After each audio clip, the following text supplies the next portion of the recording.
Moving coil galvanometer. Moving coil galvanometer क्या होता है? Basically it is used to detect and measure small electric current. यहाँ पर जैसे लिखा है ना, मूविंग कॉइल एंड गैल्वेनोमीटर। आपने 2-3 डिवाइस के नाम ऐसे सुने होंगे, जैसे कि अमीटर, वोल्टमीटर, राइट, और तीसरा आपने गैल्वेनोमीटर सुन रहे हैं। तो उसमें जो कॉइल्स होते हैं ना, वो that is movable, that it is called moving coil galvanometer. और यहाँ पर डिटेक्शन का मतलब है कि स्मॉल से स्मॉल करंट्स डिटेक्ट कर लेगा, राइट, और उसको मेजर भी कर लेगा। डिटेक्शन और मेजर में डिफरेंस है। डिटेक्ट करना यानी कि वो मेजर नहीं कर रहा है, और मेजर करना कि वो डिटेक्ट करके वो मेजर कर रहा है, राइट। तो ये कौन से प्रिंसिपल पर डिपेंड बेस्ड है मूविंग कॉइल गैल्वेनोमीटर कि कल हम लोगों ने एक डेरिवेशन किए थे कि किसी रेक्टेंगुलर लूप को अगर हम यूनिफॉर्म मैग्नेटिक फील्ड में प्लेस करते हैं और उसमें मतलब लूप जो है रेक्टेंगुलर कॉइल है, वो करंट कैरिंग है, उसमें करंट फ्लो हो रहा है, तो जाहिर सी बात है कि उसमें मैग्नेटिक फील्ड वो एक्सपीरियंस करेगा। तो मैग्नेटिक फील्ड होगी तो उसमें एक टॉर्क जनरेट हो जाएगा, राइट। ये हमने डिस्कस किए थे। And that torque is tau is equal to I A B sine theta.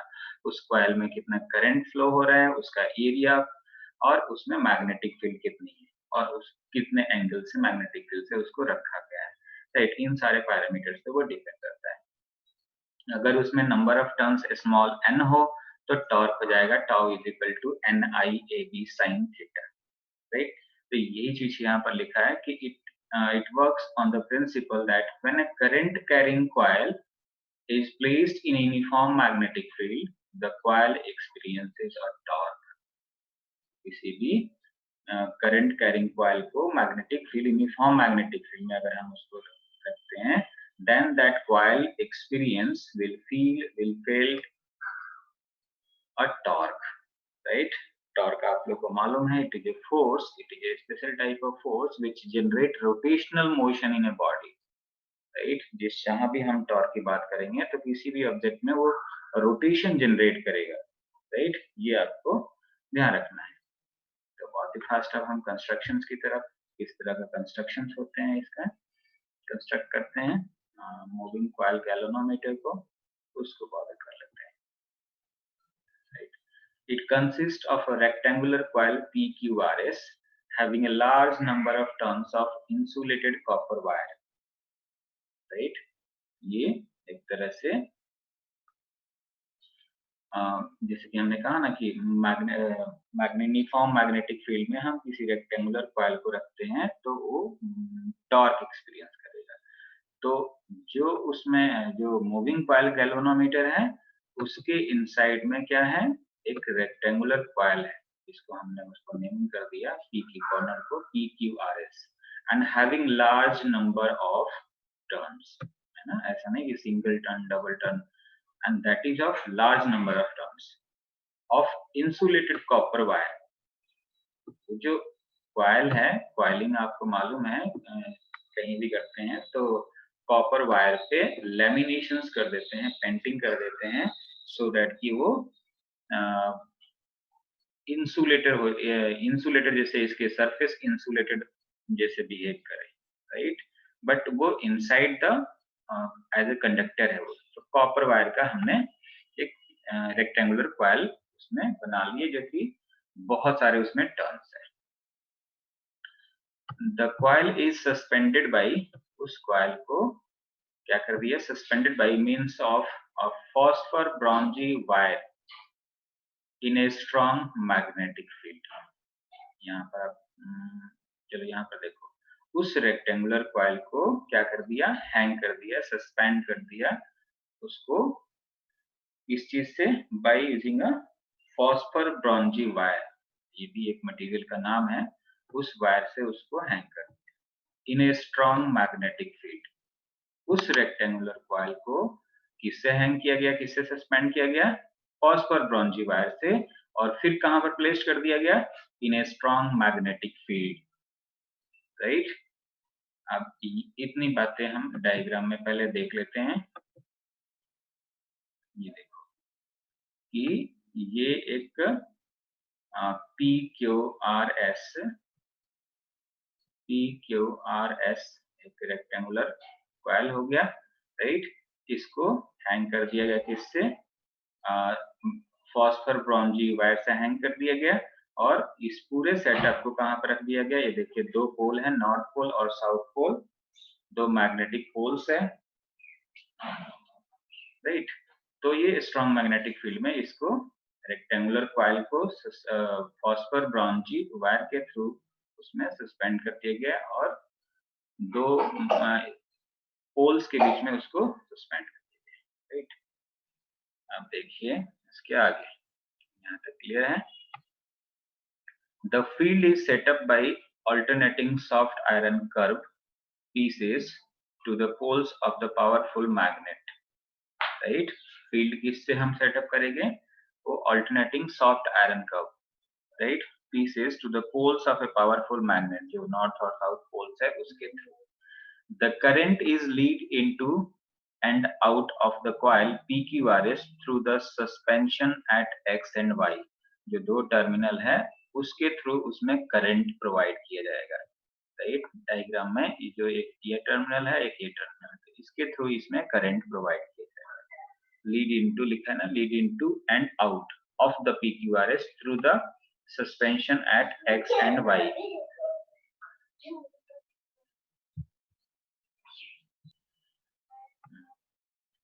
So the deflection of the coil is shown by the mirror which is attached to a scale in front of the instrument. अब जैसे कि आपको मालूम है कि किसी coil में current flow होगा तो क्या होगा, फिर उसके साथ मैग्नेटिक फील्ड में तो ऑलरेडी है तो वो डिफ्लेक्ट होगा।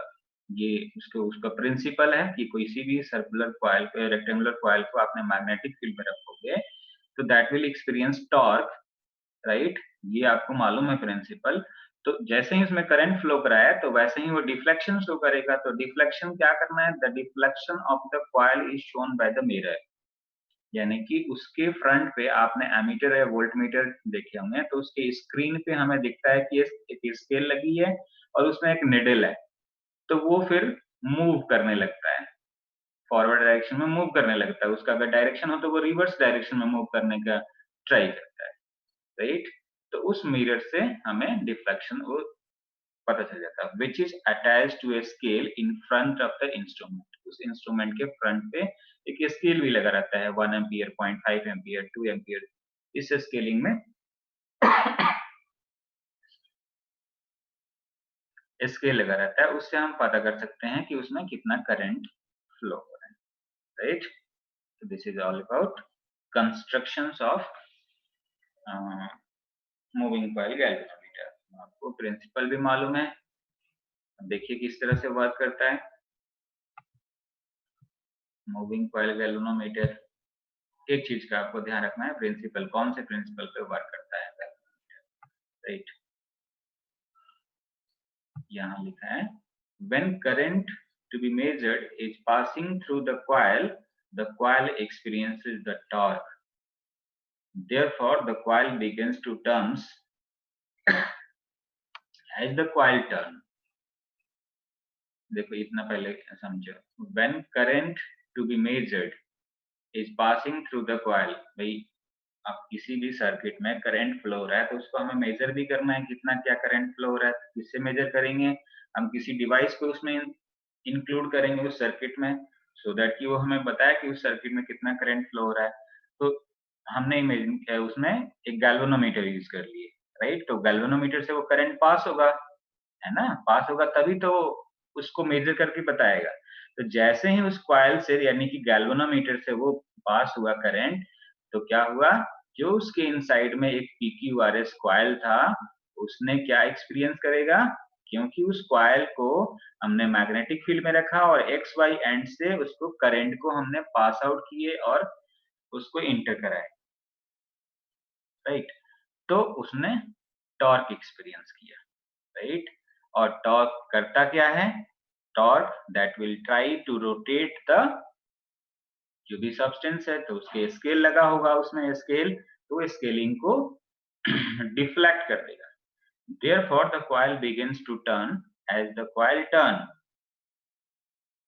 उसमें जो भी कॉइल है वो टर्न होने लगेगा, दैट मीन्स कि मूव करने लगेगा, तो वो स्टार्ट हो जाएगा deflection, right. The wire get twisted, जो उसके इनसाइड में वायर है, ये जो हमने PQRS जो दिखा रखे हैं ना, ये बहुत सारे हैं।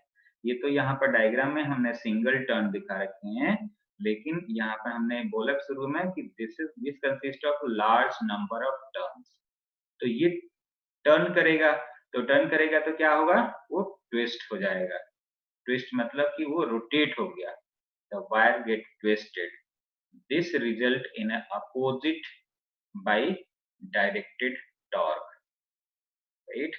अब वो ट्विस्ट हो गया तो उसमें एक अपोजिट टाइप का टॉर्क जनरेट हो गया, जो कि वो एक तरह से रिस्टोरिंग टॉर्क की तरह एक्ट करेगा। और रिस्टोरिंग टॉर्क क्या करेगा, the restoring torque is directly proportional to the angle theta through which the wire is twisted, that is tau c is equal to k theta। इसको समझो। रिस्टोरिंग फोर्स आपको, जैसे कि मान लो कि एक हम रबर को स्ट्रेच करते हैं और जैसे ही उसको एक एंड छोड़ेंगे तो वापस से वो अपने इनिशियल पोजीशन पे आ जाता है। तो रिस्टोरिंग, आपको रीस्टोरिंग का मतलब मालूम है कि वापस वो रीस्टोर होने की कोशिश करेगा। टॉर्क का मतलब है कि एक तरह का फोर्स जो कि रोटेशन जनरेट कर रहा है, ट्विस्ट जनरेट कर रहा है। तो ये उसमें एक रीस्टोरिंग टॉर्क भी होगा जो कि डायरेक्टली प्रोपोर्शनल होगा किसके, एंगल थीटा के। और कौन सा, which is the wire is twisted, जितने एंगल से वो वायर ट्विस्ट हुआ वो किसके प्रोपोर्शनल है, रिस्टोरिंग टॉर्क के। अब आप देखते होंगे कि ऐसा नहीं है कि जब मेजरमेंट हम करंट को कर रहे हैं और आपने कर दिया कि चाहिए 5 एम्पियर इसमें करंट फ्लो हो रहा है किसी वायर से, और फिर आपने स्विच ऑफ कर दिए, तो क्या वो डिफ्लेक्शन एज इट इज रहता है, 5 एम्पियर बना रहता है? नहीं, वो वापस फिर से 0 एम्पियर पे आ जाता है, क्योंकि उसमें से करंट फ्लो होना 0 हो गया।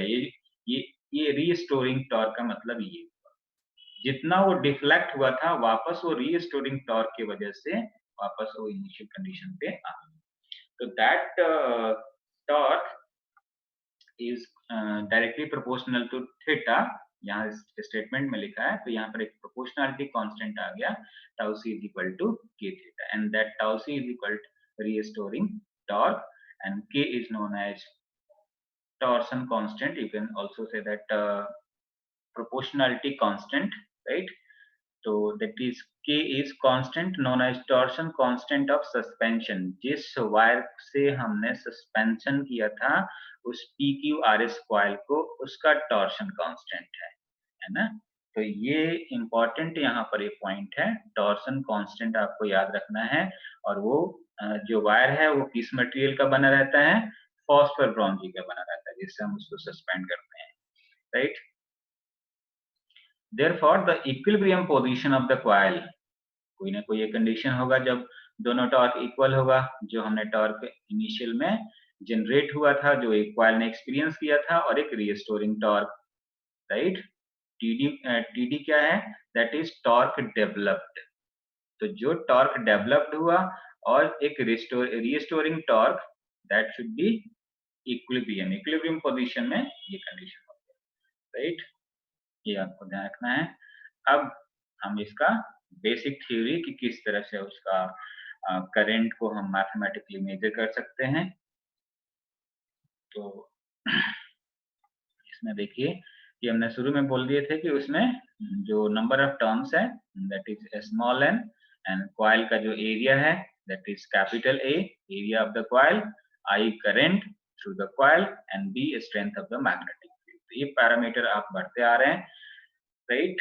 तो एक मूविंग कॉइल गैल्वेनोमीटर में number of turns small N हो गया, एरिया हो गया। यहाँ ध्यान रखिएगा, मैं एरिया क्रॉस सेक्शन नहीं बोल रहा हूँ, area of the coil, length into breath बोल रहा हूँ, ये आपको ध्यान रखना है, राइट। प्रीवियस चैप्टर्स में हम लोग एरिया क्रॉस सेक्शंस बात करते हैं, तो एरिया क्रॉस सेक्शन और एरिया ऑफ द कॉइल में डिफरेंस है, ध्यान रखिएगा, राइट। अगर ये वायर है, ये इस तरह से हमने रेक्टेंगुलर कॉइल इमेजिन कर रहे हैं, तो ये लेंथ है, ये ब्रेथ है, तो इसका ये एरिया होगा लेंथ इनटू ब्रेथ। बट अगर मैं एरिया क्रॉस सेक्शन कह दिया तो ये वायर है तो इसका क्रॉस सेक्शन ये जो फ्रंट पार्ट होता है उसको हम क्रॉस सेक्शन बोलते हैं, राइट। तो देखिए, नाउ डिफ्लेक्टिंग टॉर्क और develop torque you can say tau D is equal to N I A B, right. Theta is equal to 90 degree तो साइन 91, तो tau D is equal to N I A B. ये formula हम लोगों ने पढ़ रखे हैं, previous topic में डेरिवेशन किए थे। और tau C is equal to K theta, और ये अभी पढ़े कि एट इक्विलिब्रियम दोनों को इक्वल कर दो, तो N I A B is equal to K theta, तो I is equal to K theta upon N A B. ये हमारे पास करंट का मैथमेटिकल एक्सप्रेशन पता चल गया कि what will be the current in the moving coil galvanometer. अब इसको हम इस तरह से समझ सकते हैं कि I is equal to G theta, right. I is equal to G theta, तो जी इज इक्वल टू यहाँ फॉर्मूला में हम इस पोर्शन को कह सकते हैं G is equal to K upon N A B, where G is known as galvanometer constant. So you can say that current of the galvanometer is directly proportional to deflection. जितना ज्यादा current उतना ज्यादा deflection, current कम तो deflection कम, क्योंकि जो आपने galvanometer में आप देखे होंगे कि जो पॉइंटर होता है वो इस डायरेक्शन में जैसे जैसे करंट होगा वो इस डायरेक्शन में क्या होगा, इंक्रीज होगा। ये जो नीडल होगी इधर डायरेक्शन में इंक्रीज होगी, है। ये तो हमारा फ्रंट स्केल है, मीटर है। वो गैल्वेनोमीटर इनसाइड द, ये जो हम कंस्ट्रक्शंस पढ़े वो इंटरनल पार्ट उसका है, राइट। तो current is directly proportional to, that means कि जितना उसमें करंट फ्लो होगा उतना ही डिफ्लेक्शन होगा, जितना डिफ्लेक्शन होगा उतना उसका मतलब कि करंट वो फ्लो हो रहा है, दोनों डायरेक्टली प्रोपोर्शनल है। वही चीज यहाँ पर लिखा है, more current more torque more twist, hence the deflection of the coil is directly proportional to the current through it. आप देखिए, जितना ज्यादा करंट आप उसमें फ्लो कराएंगे उतना ही ज्यादा टॉर्क होगा, क्योंकि torque is equal to N I A B. Magnetic field आपने यूनिफॉर्म रखा, फिक्स कर दिया आपने, एरिया उसका फिक्स रख दिया, लेंथ इनटू ब्रेथ कॉइल का, एन नंबर ऑफ टर्न्स आपने फिक्स कर दिया। ऐसा नहीं कि during the experiment during the measurement आपने नंबर ऑफ टर्न्स, तो आप क्या चेंज कर सकते हो, उसमें से जो करंट फ्लो हो रहा है मूविंग कॉइल गैल्वेनोमीटर उसको आप चेंज कर सकते हो।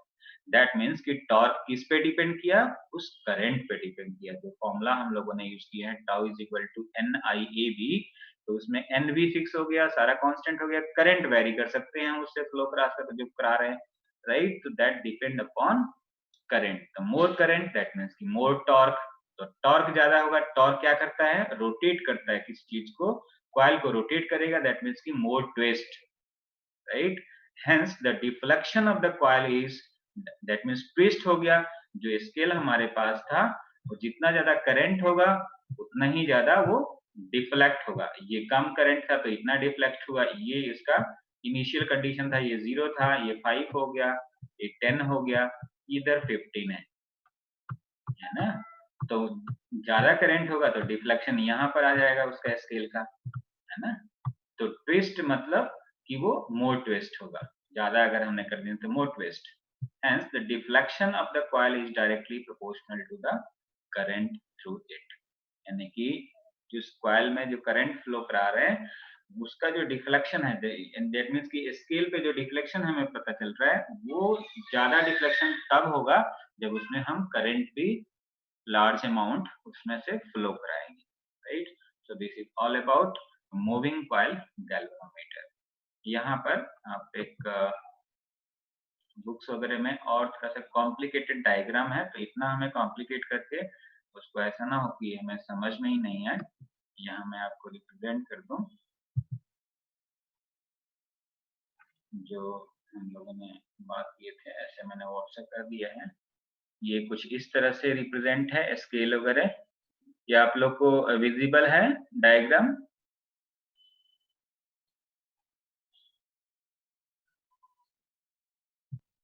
तो देखिए जो डायग्राम बना रखे हैं वो इस तरह का ही है। वो नॉर्थ पोल और साउथ पोल, दो स्ट्रॉन्ग मैग्नेटिक पोल्स यहाँ पे यूज कर लिया गया है, ये स्केलिंग बता दिया गया। तो मेरे अनुसार से इतना कॉम्प्लिकेटेड आपको जरूरी नहीं है डायग्राम बनाने, सिंपल सा बनाओ और आपको समझ में आना चाहिए, एग्जामिनर को समझ में आना चाहिए। अगर आपको इजी ये लगता है तो ये भी बना सकते हैं, ऐसे कोई हार्ड एंड फास्ट उसका रूल नहीं है। तो ये देखिए इसकी वजह से वो ये स्केल डिफ्लेक्ट होता है। अगर कोई खराब सा कोई डैमेज हो गया होगा गैल्वेनोमीटर, तो उसको आप सारा कुछ उसको ओपन करके ये सारे पार्ट्स इस तरह से आप उसको चेक आउट कर सकते हैं, राइट। तो इसमें ये कॉइलिंग किस तरह से लगी रहती है, हाँ?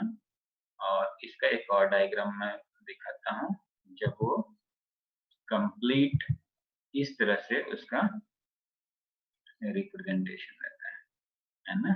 जो हम लोग बात कर रहे हैं फॉस्फर ब्रॉन्जी वायर और स्ट्रिप, जिससे कि हम उस रेक्टेंगुलर लूप को, देखो मैंने एक ही रिप्रेजेंट किया था बट उसको इंटरनल में वो बहुत ही लार्ज अमाउंट रिप्रेजेंट रहता है, राइट। और उसको सस्पेंड किया जाता है फॉस्फर ब्रॉन्जी वायर से, राइट। ये चीज है, इसको इतना पोर्शन से अलग से दिखाया गया, राइट। तो इसको आप कंप्लीट कर लीजिएगा, राइट। कोई भी डाउट हो तो आप